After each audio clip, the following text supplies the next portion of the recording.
aftermath of Starship's Flight 9, Elon Musk has revealed a critical insight into what caused the massive rocket's self-destruction, a failure in one of the vehicle's most complex and vital systems, the heat shield.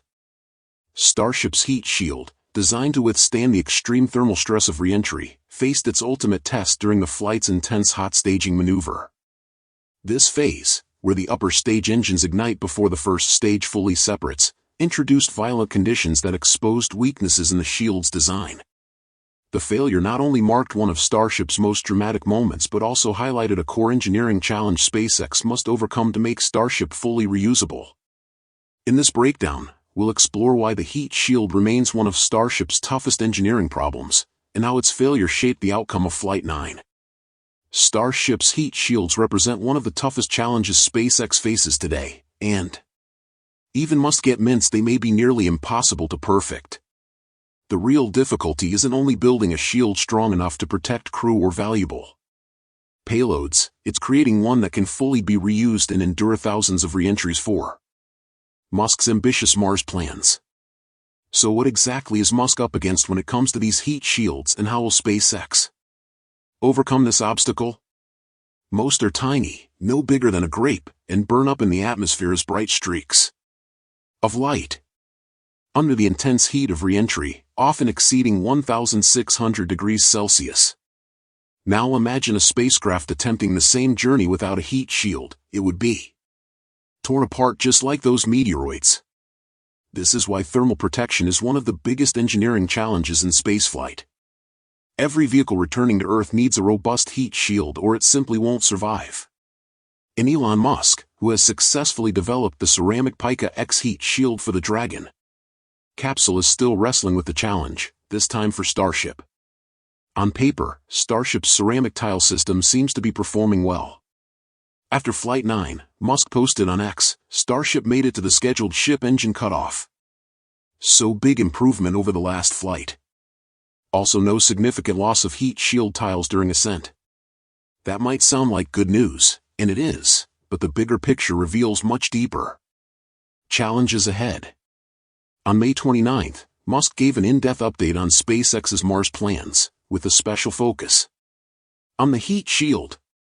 SpaceX's long-term goal is to use a single type of shield for both Earth and Mars re-entry. That would allow them to run hundreds of test flights here on Earth, collecting critical data long before launching any crew toward Mars. But designing one system to handle both environments is incredibly difficult. Earth and Mars have vastly different atmospheres.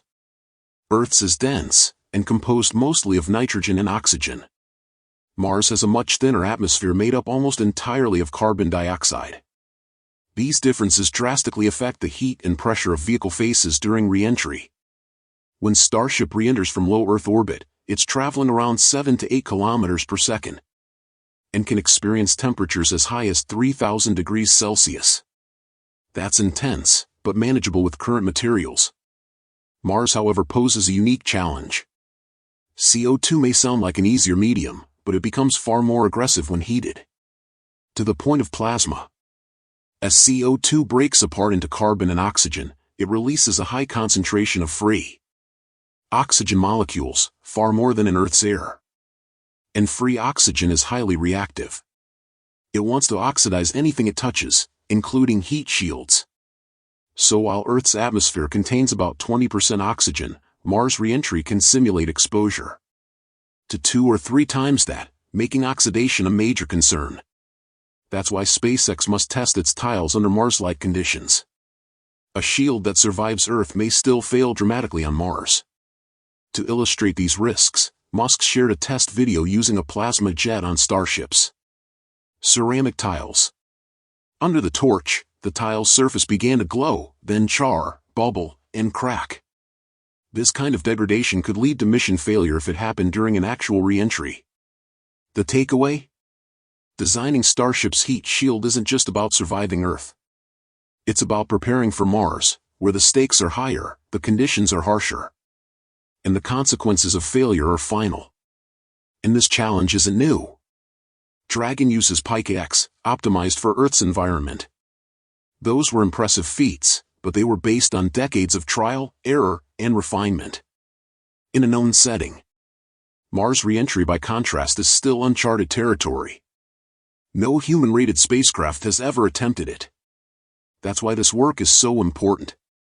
Testing Starship's heat shield under Earth conditions is only one step. The true test will come when it faces the thin, unforgiving skies of Mars. SpaceX is pushing the limits of material science, aerodynamics, and thermal protection all at once, and while there's still work to do, every test flight brings them one step closer to building a heat shield that can survive not just Earth re-entry, but the unrelenting plunge into the Martian atmosphere as well. SpaceX's vision for Mars goes far beyond just surviving re-entry. He wants a heat shield that's fully reusable, flight after flight. According to him, this is one of the most difficult challenges in aerospace, and no space agency has ever achieved it for orbital re-entry. Despite the challenge, Musk is pushing SpaceX to develop the world's first fully reusable orbital heat shield. He said the problem doesn't violate any laws of physics, it's just an extreme case of materials engineering, one that'll be a top priority for SpaceX in the coming years. Hints of their strategy surfaced after Starship Flight 9. In a dramatic revelation, Elon Musk has pinpointed the single most difficult problem facing SpaceX's Starship, a technical flaw so critical that it led to the vehicle's self-destruction during flight. But now, with Flight 9 on the horizon, SpaceX is rolling out a bold new solution: hot staging, a risky but promising technique borrowed from Soviet-era rocketry. SpaceX released a few different angles showcasing the recent hot staging on Flight 9. Included was a view from inside the engine bay of Starship, showcasing the Raptor engine skimbling along with a few other details. While the flight fell short in a few areas, the alterations to the hot stage ring and plan-controlled booster flip were highlights of the launch. Immediately as the engines begin to fire, the gimbal outwards. Due to the brightness of the engine burn, we can't see them make the initial move, however. Soon after they return to their original position. They do this to direct the exhaust of the engines toward the vents of the hot stage ring. Partly because of this, the 3 vacuum Raptor engines actually fire first, followed shortly after by the sea-level engines. It puts in perspective the proximity of these engines next to the booster. And still, with the hot stage ring full of vents and the sea-level engines delaying ignition and gimbling, the camera angle helps show what the vehicle has to withstand. It also highlights the amount of heat shielding and protection SpaceX has added to the Raptor engines and the attic section in general in order to try and protect various hardware.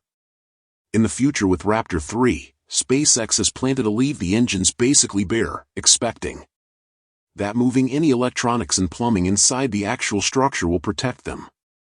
The other 3 videos released by the company show the same hot staging but from cameras on the exterior of the ship and booster. These give a much better view of the controlled flip and how it differed from past launches. Starting with a camera near one of the forward flaps, it shows the booster pointing out, following stage separation and turning directly back to the launch site. Out of all the maneuvers we've seen the booster make in past flights, SpaceX highlights that this is the most efficient path and the goal is to use the least amount of propellant possible. In order for SpaceX to control this, on Flight 9, they blocked part of the hot stage ring vents. Switching to a different camera near the booster and pausing the video, you can see the exact section where there aren't holes in the ring.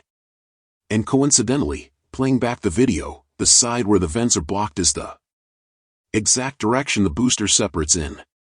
In other words, the thrust from Starship's upper stage engines pushed against that blocked portion of the hot stage ring and controlled the booster during stage separation. In past flights, this process was completely random. For example, we can compare hot staging on Flight 8 and Flight 9. Looking at the process from the ground on Flight 9, the booster points up and then right at the launch site for a very efficient path. On Flight 8, however, from a very similar camera angle, the booster points down and to the right. This forces the booster to complete basically an entire flip in order to be on the correct trajectory, using more propellant. On that flight, in flights before it, the direction the booster moved in was purely based on small differences in thrust from Starship's 6 upper stage engines at ignition. That means a slight timing difference on ignition or an individual engine producing more or less thrust could single-handedly impact the direction the booster went, and as a result, how much propellant it would need to use. Interestingly, this all comes in addition to the new reveal of future hot stage ring designs and alterations to upcoming Starship generations. Besides being permanently fixed to the booster, the big change with the new ring is how open it is. If anything, that should help relieve some of the stress, if any, both engines and various components are experiencing when all 6 Raptors start firing in a somewhat enclosed space. The current design, which expands the ring, has always been a temporary solution, as the goal is to make the entire vehicle reusable. This should not only save weight, but also allow the company to catch a booster and then place a ship on the existing hot stage ring. Looking back at the video, one of the last new angles we got was from a camera at the top of the booster. Again, we see the flip, but this time in the background, you get a great angle of the ship continuing to fire its engines as the two vehicles get further apart. Regarding the new videos, SpaceX tweeted saying, after stage separation, Super Heavy flipped in a controlled direction for the first time. This maneuver requires less propellant to be held in reserve and enables additional payload mass to orbit.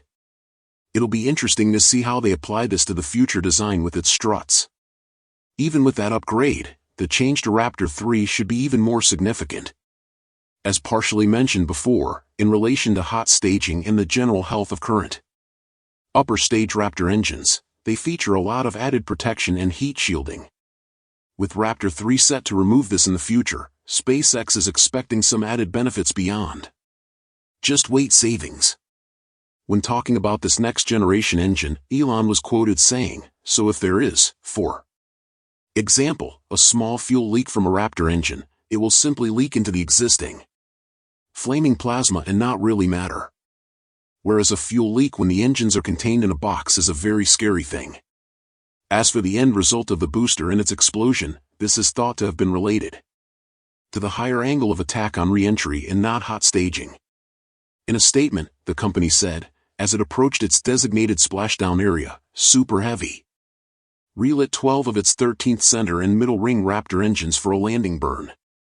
Contact with the booster was lost shortly after the start of the landing burn when it experienced a rapid unscheduled disassembly approximately 6 minutes after the launch, bringing an end to the first reflight of a Super Heavy booster, they said.